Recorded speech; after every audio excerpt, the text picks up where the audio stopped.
Bonjour à tout le monde, bonjour chez vous. Moi, je vais super bien. Moi, c'est Ange Prisca Dionzo, défibrillateur des réseaux sociaux. Ange la vérité, Ange la solution. Je dis, les attaques là, c'est quoi? 2 jours là, mon téléphone même, c'est pas trop ça. Et puis, mon ring light là aussi, ça va pas. Qui m'appelle? Je vais vous rappeler après. Je vais vous rappeler après. D'accord? Oui, j'ai reçu beaucoup d'appels. Oh. Ah. Tu as mis un pouce, tu as mis un like. Tu as partagé la vidéo d'hier. Faut mettre un pouce, faut mettre un like. La vidéo d'hier là, ça t'a pas plu? J'ai vu des commentaires là-bas. Les gens disent que oui. Il y a une qui a dit, ah Ange, je prie que tu rencontres un bon mari. Et puis un bon mari, en tout cas tu seras plus heureuse. Qui t'a dit que je ne suis pas heureuse? Qui vous a dit que je ne suis pas heureuse? Moi je suis la voix des sans voix. Moi quand j'aborde un sujet comme ça, puis j'insiste sur le sujet, c'est par rapport aux appels que je reçois. C'est par rapport à la quantité d'appels que je reçois. Notre communauté va mal. Voilà, donc, quand je fais une vidéo, c'est pour créer un électrochoc. C'est pour faire comprendre aux hommes, comme aux femmes, qu'il y a un problème là. Il y a un véritable problème.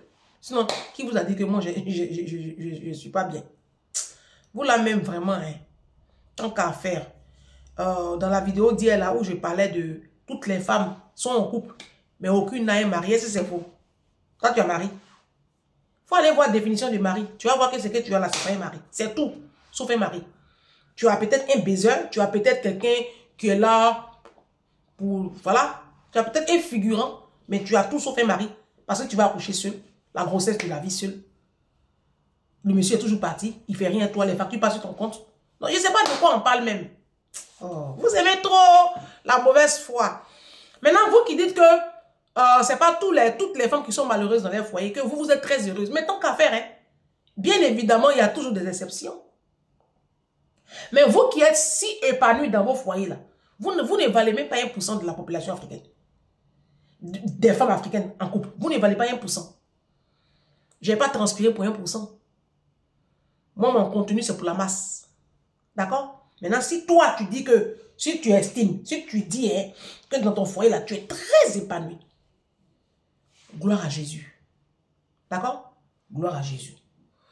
Autour de toi, il faut essayer d'impacter les autres. D'accord? Il ne faut pas être heureuse toute seule. Tu as compris? Bon. Vous avez tous suivi le samedi dernier, samedi 7, la venue de l'évangéliste Christ Ndikumana, qui nous vient du Burundi, c'est ça? Il parle il parle une langue là, le quoi la même là? Sa langue là, c'est quelle langue même? Le Kirundi, un truc comme ça. Bon, bref. Donc, il arrivait à Abidjan, sans même faire de pub, il n'y avait pas tellement de publicité. Hein. Et on a vu un déferlement de masse.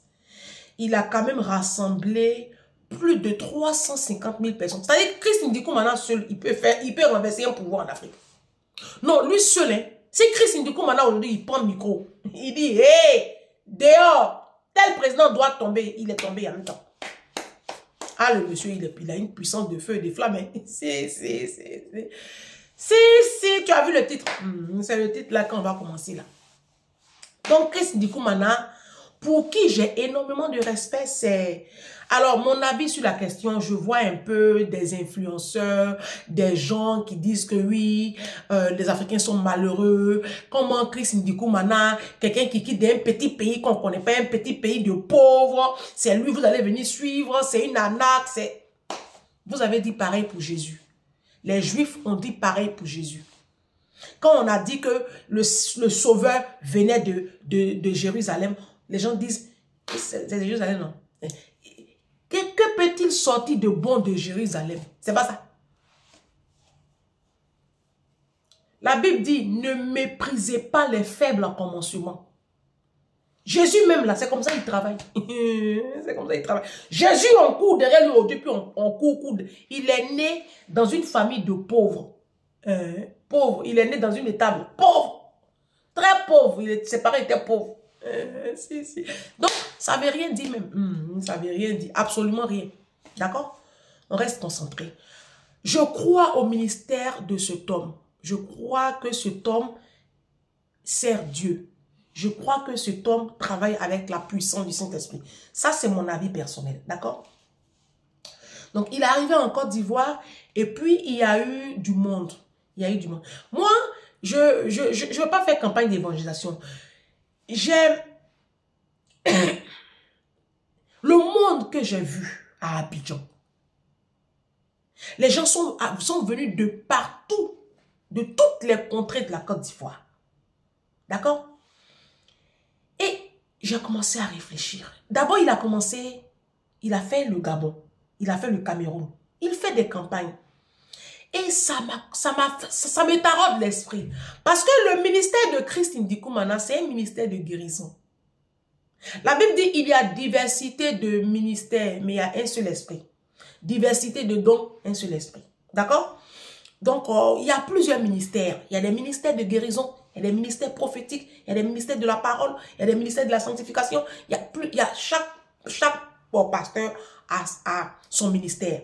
D'accord? Donc, l'évangéliste, c'est pour cela qu'il n'aime pas les titres, hein, les gros titres. Lui, il est évangéliste. C'est un gagneur d'âme. C'est un gagneur d'âme. Et la Bible dit, voici les signes qui accompagneront tous ceux qui auront cru. Les prodiges et les miracles viennent confirmer la présence du Saint-Esprit. Et je pense qu'il est dans cette dynamique-là. Et je crois que le Seigneur utilise ce monsieur. Moi, c'est ce que je crois. Par contre, vous avez vu que tout ce monde qui s'est déplacé là, les gens ne se sont pas déplacés en masse parce qu'ils aiment tellement Jésus. Je ne pense pas. Je ne pense pas. Je pense que les gens, les Ivoiriens, sont en train de crier à l'aide. Les Africains sont malades. Le ministère de Christ Ndikoumana, c'est un ministère de guérison. D'accord? Quand il y a les croisades comme ça, là, les gens viennent pour obtenir la guérison. Les gens ne viennent pas parce qu'ils sont très amoureux de Jésus. Les Africains ne sont pas amoureux de Jésus. Non. Nous tous là, on suit Jésus pour ce que Jésus peut nous apporter. La prospérité, le visa, la guérison, l'enfantement, le mariage. C'est pour ça qu'on suit Jésus. Parce que si on aimait tellement Jésus, on ferait comme lui. Vous comprenez?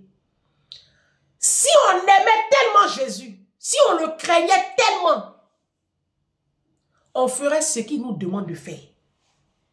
C'est lui-même qui a dit ça.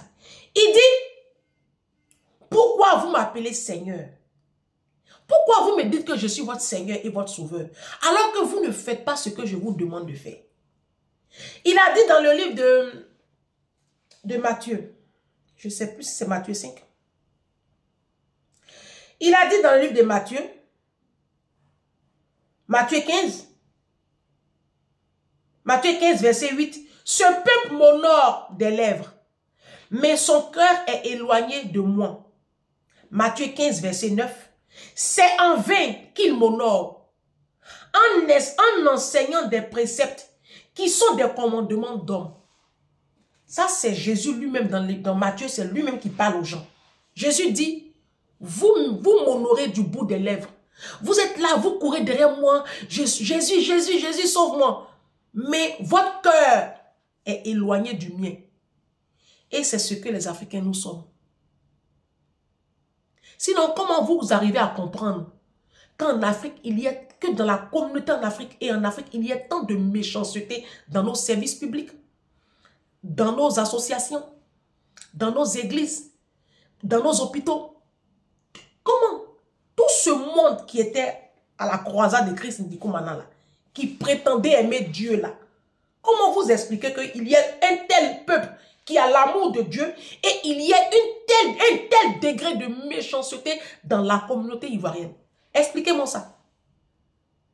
Donc, tous ceux qui courent derrière dans les campagnes d'évangélisation de Christ Ndikoumana là, c'est pas par amour pour Dieu, Parce que quand on aime Dieu, on aime son prochain. Quand on aime Dieu, on travaille avec diligence. On fait son travail bien. On soigne bien les patients. Quand on est médecin, on ne court pas derrière l'argent. Quand on est infirmier, on ne court pas derrière l'argent. Quand on fait la politique, on fait la politique pour donner un certain niveau de vie à sa population. Quand on est dans tel service, on travaille bien. Quand on est policier, on ne raquette pas les gens. Vous comprenez? Donc, quand on est professeur, enseignant, on se donne pour que l'éducation nationale, l'éducation de nos enfants soit au beau fixe. On n'enseigne pas les petites filles. On ne couche pas avec les petits garçons.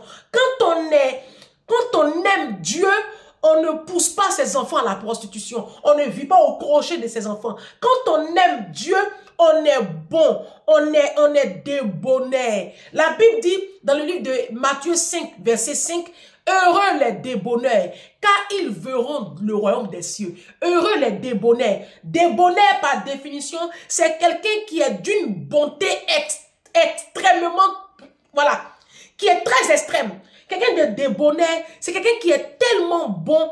Quelqu'un de débonnaire, c'est quelqu'un qui limite même, c'est quelqu'un qui est, limite quelqu'un qui est bête. Limite, c'est, qui m'appelle là?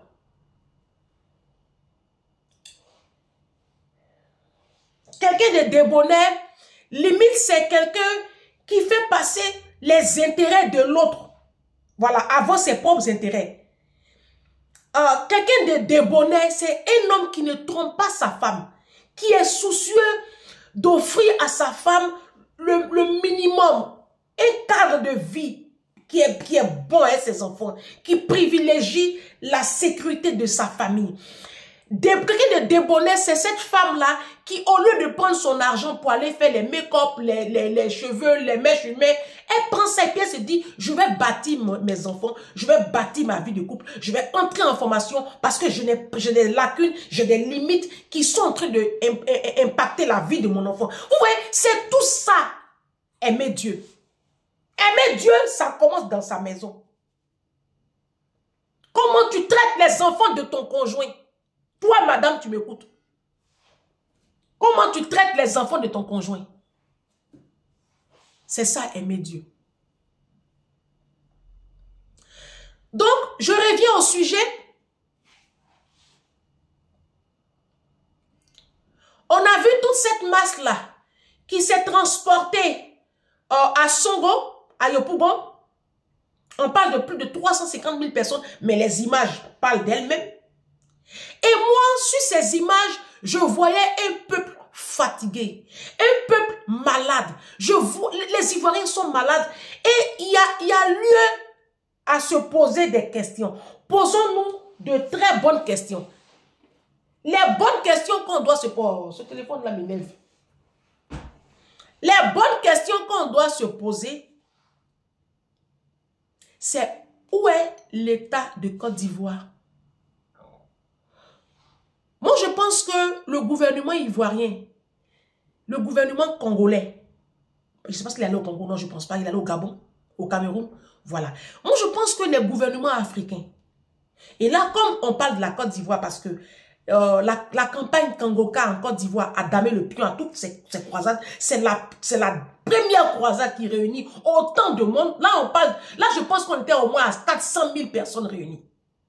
Mais toutes ces personnes qui sont déplacées depuis l'intérieur du pays, et puis venir, il y en a qui sont là 2 jours, 3 jours avant, dormir sur place. Faut compter, il faut voir un peu comment ils faisaient les toilettes, où ils allaient aux toilettes, tout ça. Mais ils ont bravé toutes ces péripéties-là pour être en contact avec l'homme de Dieu. Ils ne sont pas venus pour les beaux yeux de Christ Ndikumana. Qu'est-ce qu'ils vont faire avec Christ Ndikumana? Ils sont venus pour avoir la guérison. Toutes ces personnes qui étaient là-bas, étaient là pour soit dire merci à l'homme de Dieu par le canal duquel eux, ils ont eu la guérison, soit pour obtenir la guérison. Ça veut dire quoi? Ça veut dire que notre système de santé en Côte d'Ivoire est inexistant. La prise en charge, il n'y a pas de prise en charge en Côte d'Ivoire. Les gens sont malades, les gens souffrent. Les gens n'ont pas de soins. Parce que Christ Christine Dikoumana, Kangoka là, Kangoka, quand ça va venir ici en France, d'abord même, il ne va pas venir en France. Et même s'il vient en France, c'est pour la parole. Voilà. Parce que ici, nous, on est soignés. Ici, nous, on est soignés. Vous comprenez? Il y a les hôpitaux ici. 2 secondes, j'arrive.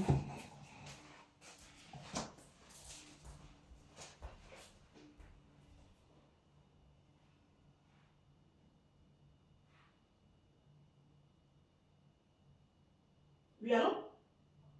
Oui, bonjour, madame la Diorzo. Oui? C'est le service comptable en ingénierie mécanique pour votre projet de création d'entreprise. Je vous appelle de la part de M. Nelson, avec qui j'aurais échangé. Oui? Donc là, votre projet de création, c'est disponible? Je suis en train d'enregistrer une vidéo. Je suis désolée.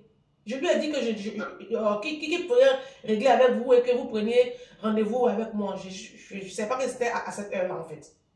Ouais. On avait... Il vient de me transférer, je viens de l'appeler là il y a 10 minutes, il m'avait demandé de vous appeler. Vous êtes disponible tout de suite ou vous voulez que je vous rappelle à notre moment? Est-ce que vous pouvez me rappeler dans une demi-heure, s'il vous plaît? Allez, pas de problème, je vous appelle dans 30 minutes. Ok, merci. À tout à l'heure. Excusez-moi, c'est un appel qui est très important. C'est par rapport à justement à mes contenus. Donc, excusez-moi. Donc, je disais que on a un problème de santé. La population ivoirienne est malade. Et quand je parle de malade, c'est tant psychologique que physique. On ne va pas bien. Toutes ces personnes qui se sont déplacées en masse là, c'est parce qu'elles sont malades. Parce que Christine Dikoumana, s'il vient ici en France, les gens vont partir parce que les gens croient en Dieu. Mais nous ici, on se soigne. Il y a beaucoup de personnes qui ne vont pas courir même derrière. Si Christine Dikoumana vient en France, il va peut-être prendre Areva, la Défense, peut-être la grande salle qui a la Défense là-bas. Là. Ou mais Bercy, je ne sais pas moi. Mais on va remplir Bercy. Mais ce ne sera pas comme ce qu'on a vu à Abidjan là. 350 000, 400 000 personnes là. Parce que toutes ces personnes qui sont parties là-bas là, toutes ces personnes qui étaient là-bas en train de souffrir là, hein, ces personnes-là, elles sont parties parce qu'elles sont malades. Où est nos systèmes de santé? Où sont les médecins de Côte d'Ivoire? Les charcutiers là, les sauvages là, où ils sont? Où est le ministère de la Santé? Moi-même, je me demande si en Côte d'Ivoire, il y a un ministère de la Santé. Je me demande si au Gabon, il y a un ministère de la Santé. Je me demande si en Centrafrique, si au Soudan, si aux choses... je me demande si... Est-ce que l'Afrique même là, ça va? Est-ce que nous avons même des chefs d'État? Ça, c'est la question. Parce que le véritable problème des Ivoiriens, c'est la santé. Et puis, l'alimentation. Les Africains mangent très mal. Les Africains sont addicts à l'alcool, à la cigarette, aux stupéfiants. Les Africains n'ont pas les moyens pour se soigner. La prise en charge de nos malades, elle est inexistante. On va se retourner tous vers Kangoka. Nos parents, c'est leur dernier rempart. Kangoka, là, c'est le dernier rempart des Ivoiriens. Moi, je pense que vous devriez avoir honte, nos autorités ivoiriennes, devant ce que s'est passé samedi là. Vous devriez avoir honte. Ça devrait vous interpeller. C'est bien de construire des ponts et des routes. C'est bien de faire venir Miss France, délégation de Miss France, sous le dos du contribuable. C'est bien. Pour je ne sais quelle raison. C'est bien. Mais la population ivoirienne est malade. Christine Dikoumana avec la mission évangélique Kangoka, devant cette croisade-là, il y a une leçon à tirer.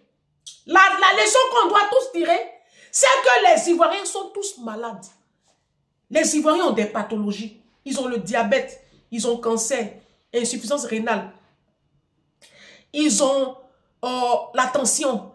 Ils ont toutes sortes de pathologies et ils n'ont pas les moyens pour se faire soigner. Il n'y a pas de prise en charge, il n'y a pas de travail, il n'y a pas de sécurité sociale.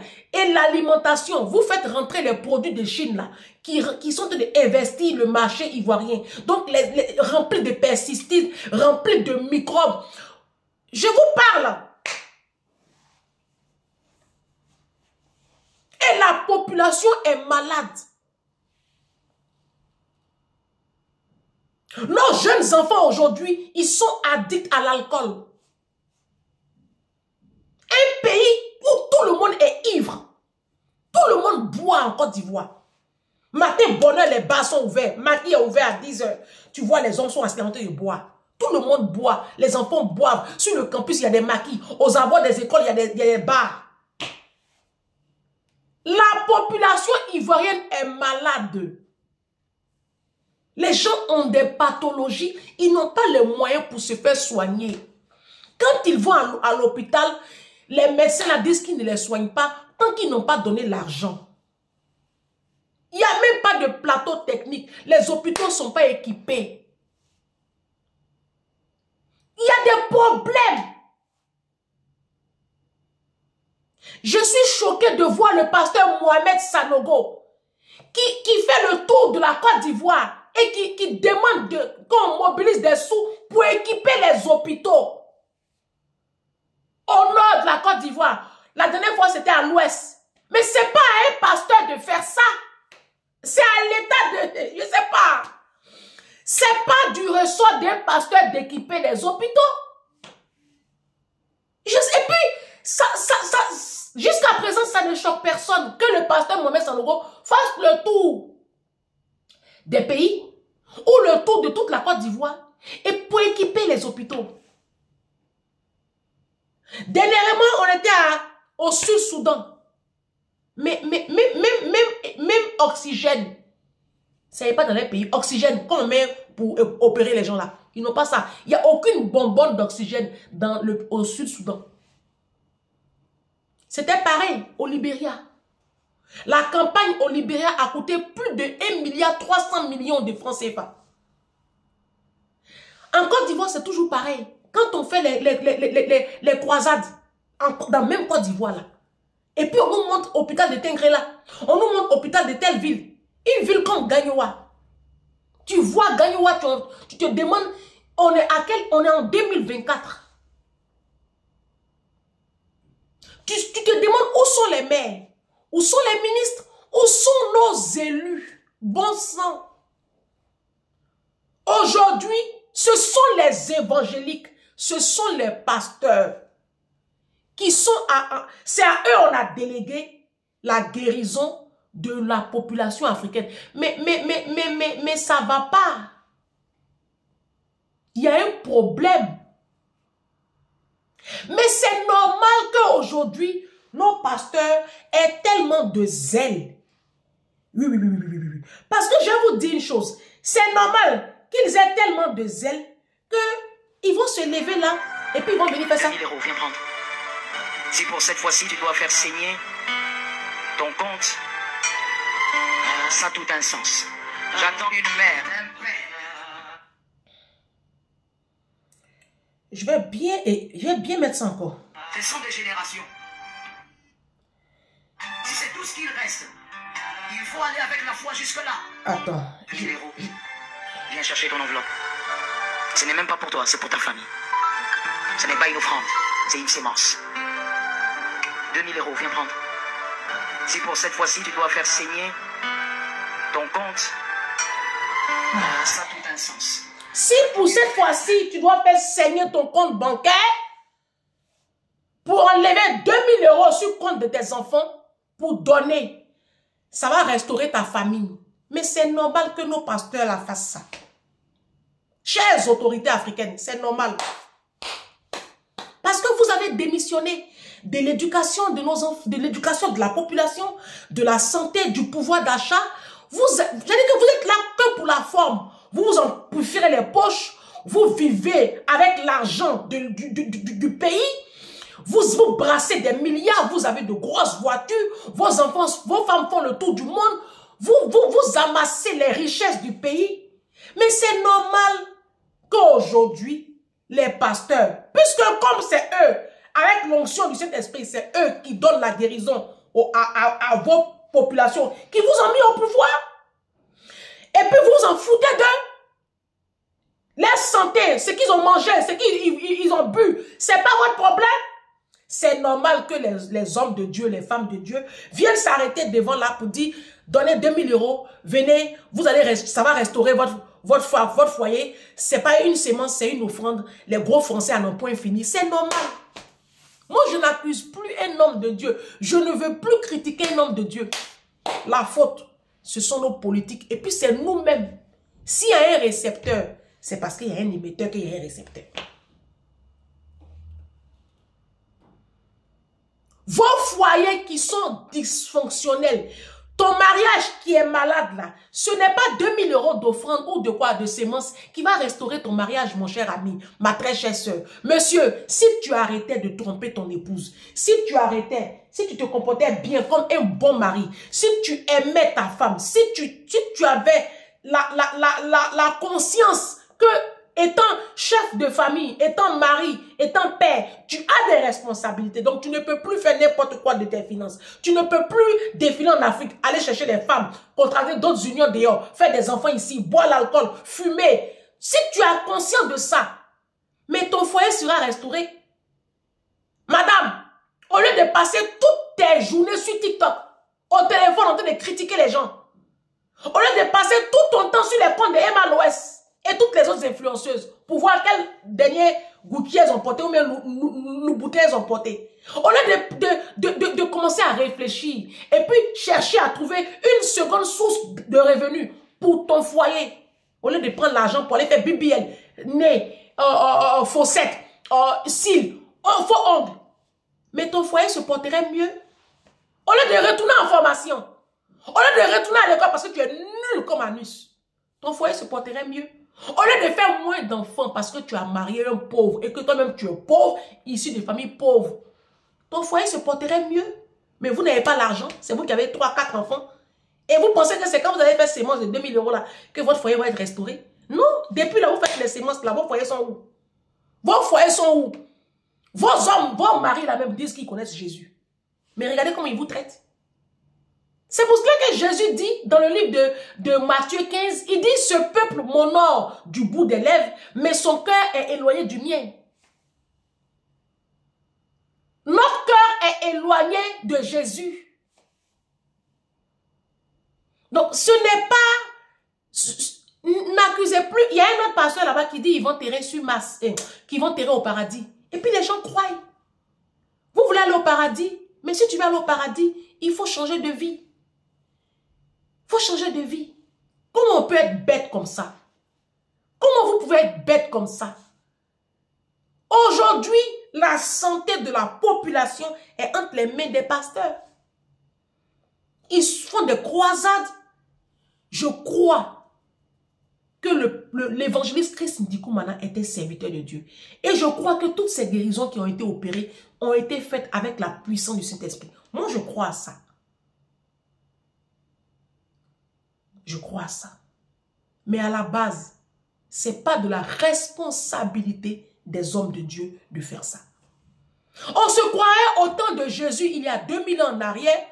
Oui, comment j'ai vu la foule là? Je voyais cette partie de l'évangile où Jésus a nourri 5000 hommes sans compter les femmes et les enfants. Parce que si tu veux compter les femmes et les enfants, on est peut-être à 25 000 personnes que Jésus a nourri.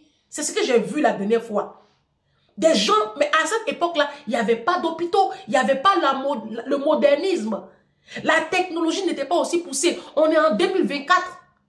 Et 350 000, 400 000 personnes se déplacent pour aller chercher la guérison miraculeuse. Où sont nos autorités politiques? Où sont nos hôpitaux? Où est la sécurité sociale? Bon sang!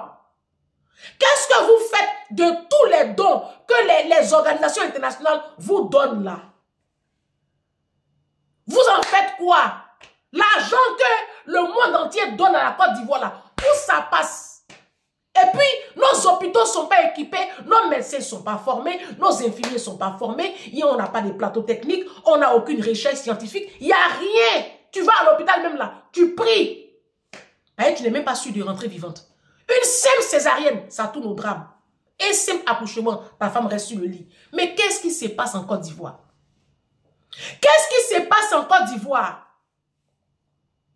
Ce sont des calculs qui sont faits. Christine Dikoumana ne se déplace pas comme ça dans un pays sans faire des statistiques.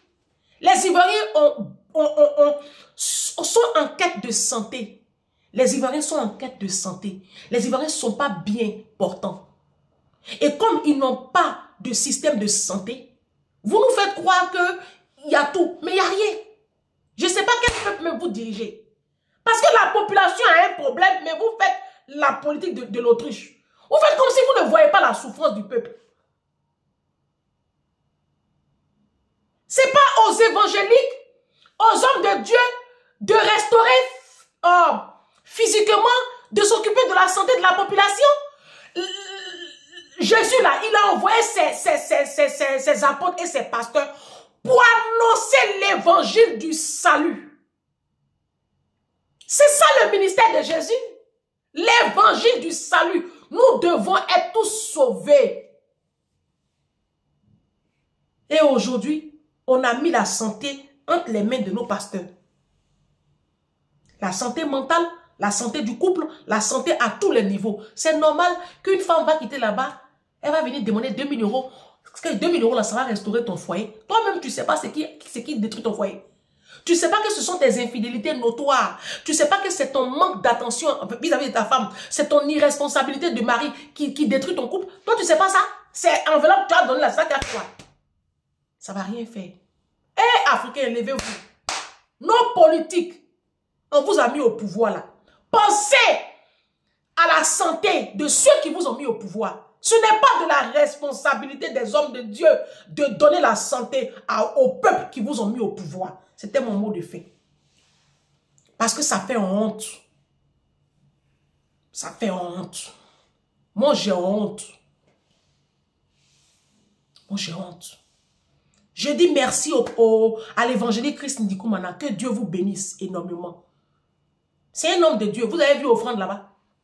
Vous l'avez vu passer le panier là-bas. Lui-même, il a pris le micro, il dit, si tu as donné dans un panier, ce n'est pas à Dieu que tu as donné. Moi, ici, là, je ne demande rien à personne. Il n'est pas parti à Abidjan pour l'argent. Mais Dieu suscite des personnes pour lui venir en aide. On a hâte demain.